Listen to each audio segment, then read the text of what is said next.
this video, we are going to see on how we can nest objects as part of JavaScript. So we already knew that we can have JavaScript objects to be created either using the simplest syntax, which is nothing but providing our own object members along with the values, or we can also use constructor functions. So in either way, whenever we have a particular object which has been instantiated, we can still have some other objects to be made as members to existing objects. So which means an object can have another member which could also be its own object. So in simple words, we can say objects can be nested. So if you see this example, you can see I have an object called OEMP, and that particular object OEMP has got three members: employee number having a value, employee name having a value, and another member which is essentially another object. So this member is internally having its own members. So these members are at a different level when compared with these members. So these three are the members which are going to be made available as part of OEMP. However, these two are the members which are available as part of this DEPT. So we can say that DEPT is a particular object which is a member inside OEMP. So again, as I mentioned, we can still have the objects in the form of key value pair, or you can also have these particular objects to be instantiated using any constructor function. So in this case, we are having a sample which essentially has a particular object which is directly defined using the literal object syntax and accessible using dot notation. So in order to access any kind of member inside a particular object, the easiest way, we always go with OEMP, or say object dot member notation. So in order to access employee name, all I would do is OEMP dot ename. But imagine I would like to access something available inside another object which is also a nested object of the parent object.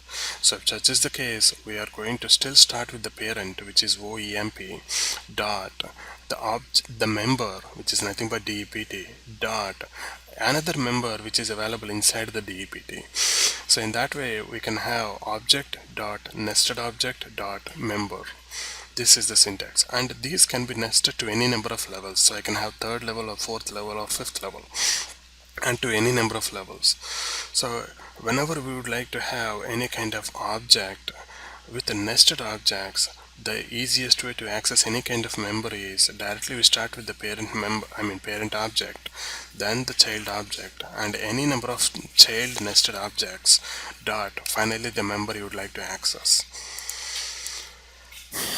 So we can also have those particular nested objects to be made available as part of constructor function. So in this case, you can see EMP is a constructor function, which is nothing but a class which is accepting 4 parameters during instantiation.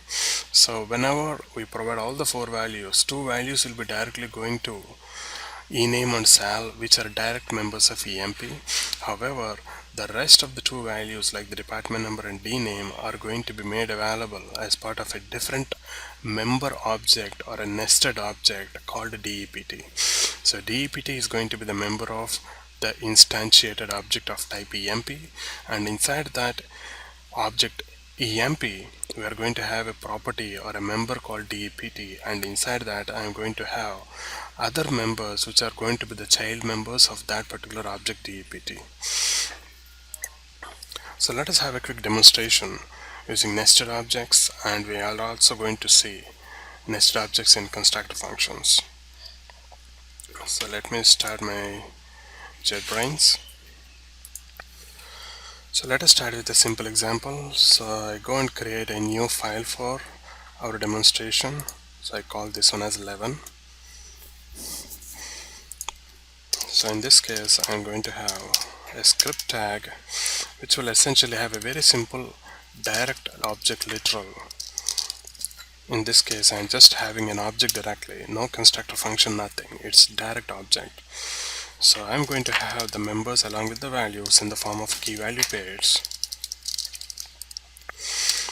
And now I can have another member which is going to be an object on its own, and this particular object is going to have its own members like department number and department name.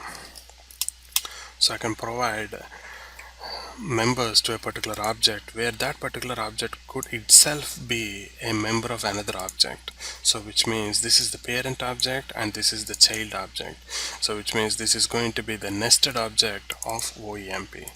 So in order to access those particular properties in the members, so let's have a quick alert which essentially says ename plus works. So let me have some comment here, works in department, and now I need to have this particular department name to be accessed. So this is available as part of DEPT, and DEPT is available as part of OEMP. So we start with OEMP dot DEPT dot, and you can see I have denamed right there. So in that way I can have the member in the nested object to be accessible from the parent object or the containing object. So let us see if this is working fine.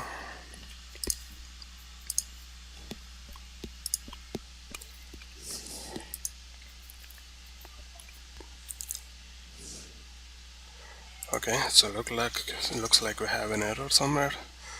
Okay, jag is not defined. So what is that? So this needs to be in quotations as because that is string, so that was my mistake. So let us refresh this, and now you can see it works fine with no problems. Okay, so now that we know on how to have nested objects using the direct objects, let us see another example where I will be working with constructor functions. So let me start with a new file, and I'm going to call this one as 12 in this case. So let me start with a script, and now I'm going to say variable emp, which is going to be a constructor function and which accepts 4 parameters during instantiation, and I'm going to have the same members as I mentioned earlier. I'm going to have employee name to be initialized with v name, whatever I'm going to provide as part of parameter, and probably salary, and this is going to be part of v salary. And now I can have department, and this is going to be an object on its own, and I can say this needs to be initialized with whatever the values I provide from the constructor parameter. So I can say vd name as well. So now that I have everything in place, let me create an instance of this particular class emp. So I'm going to say variable oemp equal to new emp. So that is nothing but my class name, and now it is accepting 4 parameters. So I provide a jag with a salary of 5,400 and department 10 and working in IT. So now that we have everything in place, now let us see if our alert is working by accessing the members available in the object OEMP. So now I would like to say OEMP.employee name, which is supposed to be returning jag, works with the comment, and provide the department name. So in this case department name is available as part of DEPT, which is going to be available as part of the instance of OEMP, EMP, which is nothing but OEMP. So I can say OEMP.DEPT.dname. So let us see if this is working fine.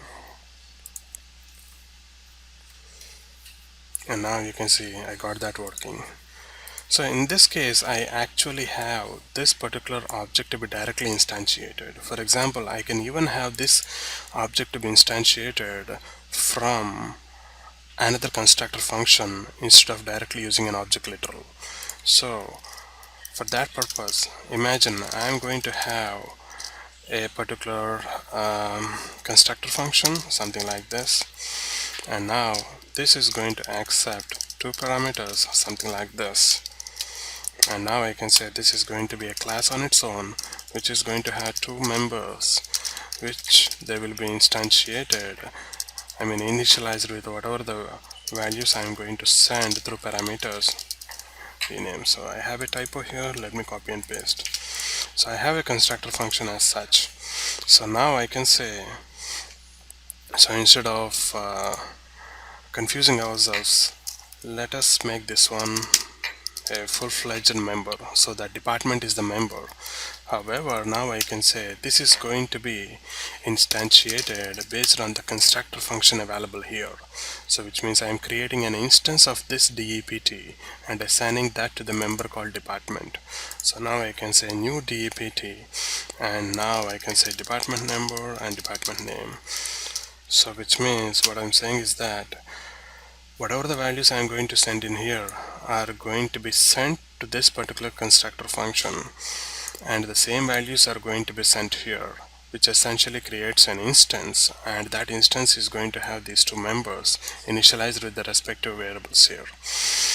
And once that is in place, now I can access this department directly from our particular example here. So which means from the parentmost object I go to the nested object and finally get to the member. So even this should work with no problems. And there we go.